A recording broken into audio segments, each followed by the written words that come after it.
Say what's cracking, YouTube? It's your boy 16 to life, and I'm back like I'm on a parole violation. Yard down! Now, for those of y'all that's new to my page, in 1994, I got arrested.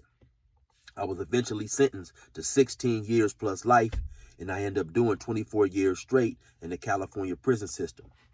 During that time, I accumulated some good stories and some good insight on California prisons. And I'm going to drop one for y'all today. In the event you happen to like this video, then definitely be sure to hit that like button. If you haven't subscribed to my channel, subscribe to my channel and also hit that notification bell. That way, anytime I drop a story, you will be notified ASAP and you can hop on it whenever you're ready. Also, definitely be sure to check out my website, 16thelife.com. That's 16dalife.com.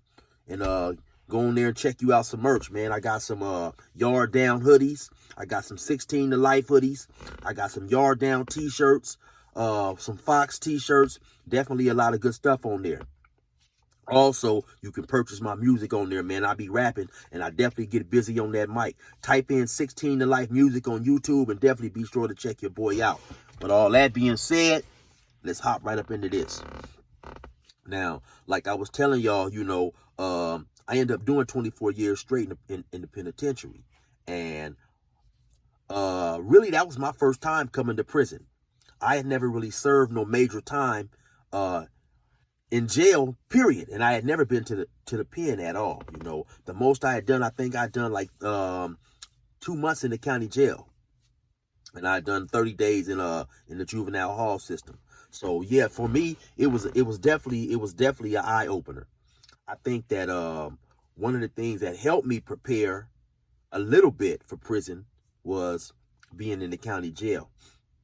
I was in the county jail for 2 years straight while I was dealing with the charges that I was charged with. And so, seeing things in there, experiencing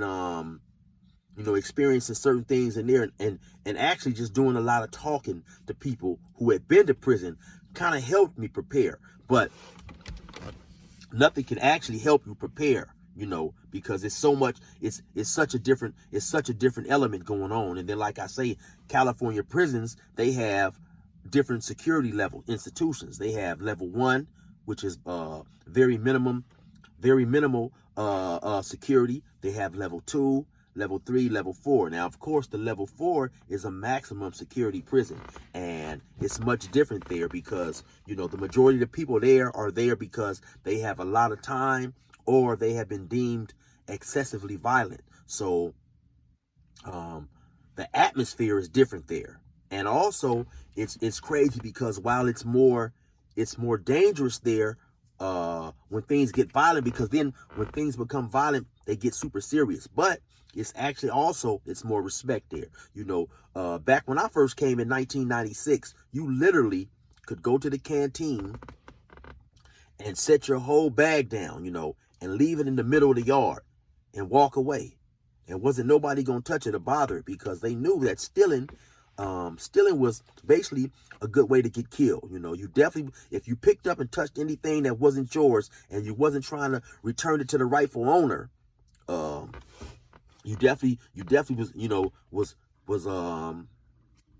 in jeopardy of getting yourself killed. So, it was a lot of respect. It was a lot of respect on the level 4s because of the nature of violence. And then it was crazy because later on, once I got down to some level 3s, and then later on also in level 2s, I seen dudes who were on the level 4s and they stayed in line with the code. But once they got to the level 4, to the level 2, where there was a less element of violence, they became a different individual, So that violence kept people in line. And when I say they became a different individual, they would do a lot of things that was not accepted and definitely wouldn't be accepted on the level 4, And so, but a person, he asked me one time, man, when did I realize prison was real, man? And like I say, I had the time when I realized prison was real, because when I first got to prison, I was expecting to see a lot of bars and, jail cells, that type of stuff that you see in the movies or the old school prisons. And I didn't see that.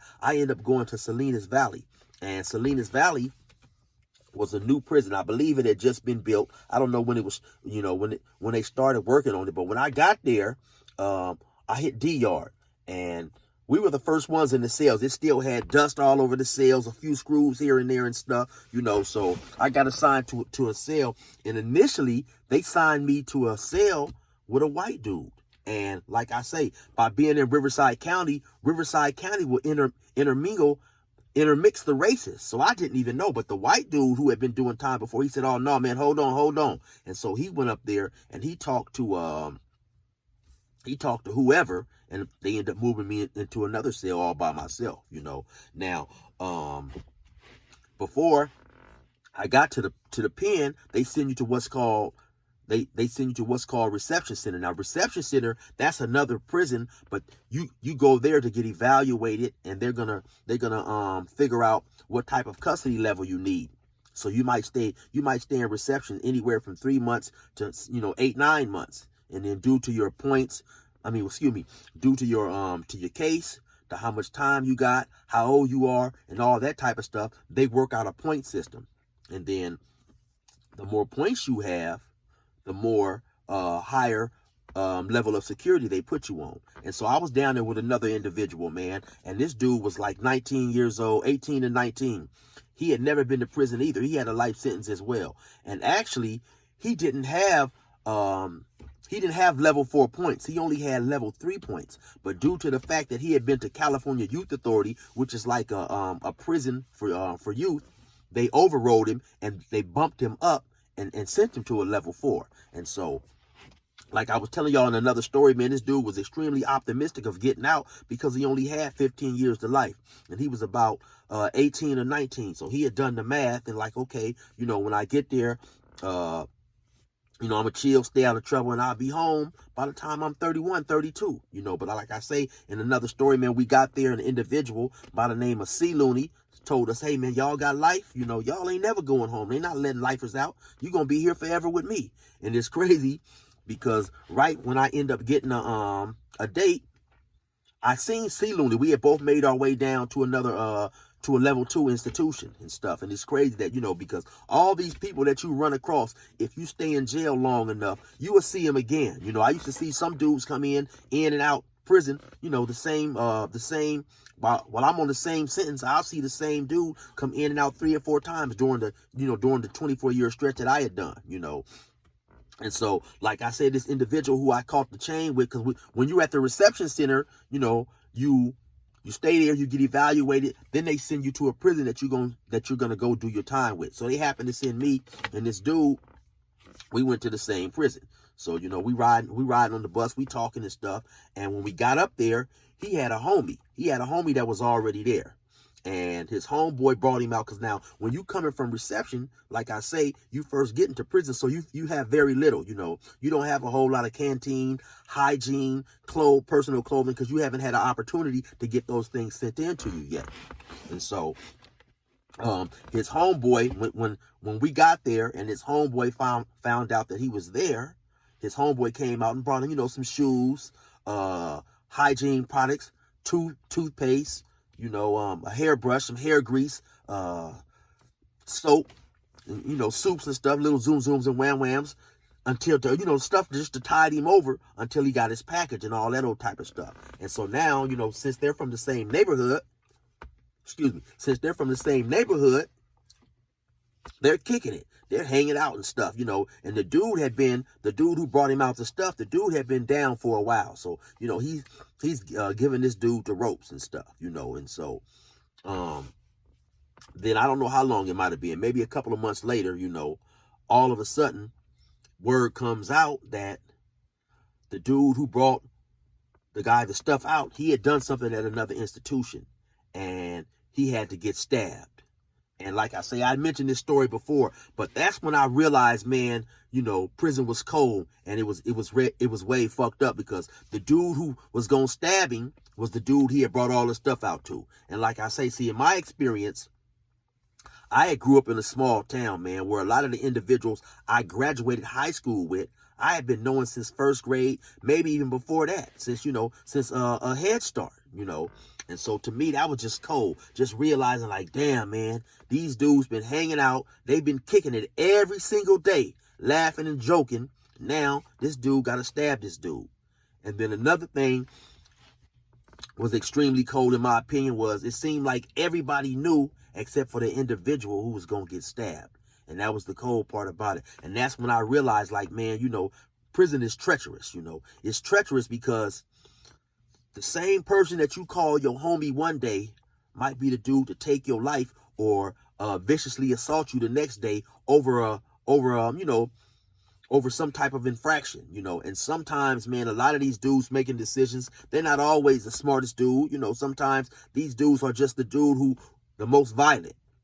And some of these dudes aren't operating on, you know, out of certain type of protocol. They just coming up with they just reaching a conclusion with very little or no evidence. And, you know, their thinking sometimes is jacked up too. So, you know, sometimes, man, a person's life may lie in the balance with an idiot. You know, an idiot is the one deciding what's going to happen to this dude, man. And this dude, the dude doing the deciding, he ain't working off nothing, you know. He's not working off a way of operating and reaching good conclusions, you know. And sometimes it might just be jealousy or dislike for whatever reason. Maybe these dudes had bumped heads a couple years down the line. Or maybe this dude wants to get this dude out the way so he can put himself in a position of more power. You know, it's just a whole lot of sometimes backdoor politics going on that makes everything so dangerous. And so, like I say, man, I happen to be in a cell with an OG from Compton by the name of, they used to call him Big H or Heron. You know, he was from the Grandies. Rest in peace. You know, he ended up passing away later on. But I think that due to the fact that I was up there, I didn't have no homies, you know, up there. You know, I was from a small town, and I think that he just happened to take a liking to me, moved me into the cell, and just started giving me a lot of information and things that was real helpful in helping me to survive and do my time by being the first time in prison, you know. So, like I say, one day he come to me and he tell me that the dude who brought all the stuff out to the guy that came up on the bus with me had to get stabbed, and the dude he gave the stuff to was gonna stab him. And so he told me, man, it's gonna happen tomorrow. So of course, you know, that now the next day, you know, I go outside and I'm kind of looking and watching and stuff, and it don't happen that day. So he told me it was gonna happen the next day. And so I never forget, man, I just came from the store, or I was waiting to go to the store, and there was a dude by the name of Chicago, and he used to do the 3-card Monty stuff and have dudes, you know, try to pick the right card, and this would be his hustle. He would do this when it was store time. You know, you'd have dudes out there waiting to go to the store, you know, and so then he'd do his little hustle, and so hopefully by the time they went to the store, he'd be done, you know, beat them out of $30, $40, and maybe $15, whatever it was, you know, and then give them a store list. So he was doing this little card trick or whatever. And so I'm watching him, and I'm also glancing at the area where these two individuals is hanging at. You know, they're up against the wall where the Crips used to hang out at. And so now let me rewind a little bit. Before that happened, the day before, they had been walking and they went to the water fountain.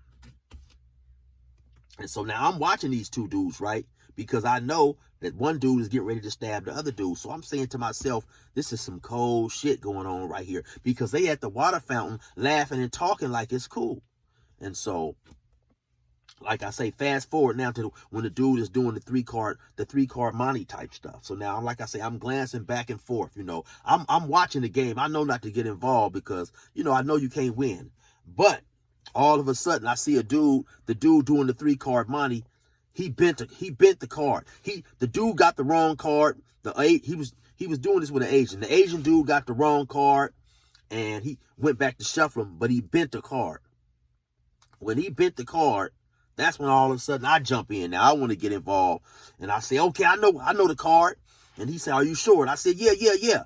So, long story short, he told me pick the card. You know, bet $10, and I turned the card over, and it was the wrong card. what he had messed around and done is he bent, like I say, he bent the corner of the car right here. But in the midst of him shuffling, he was slick enough to straighten out that bend and put another bend in another card. So once I turn over the card and see it's the wrong card, I say, damn, man, I knew I shouldn't, let this dude trick me, man. So then right when I turn back around and look down at the wall, I see the other dude going up.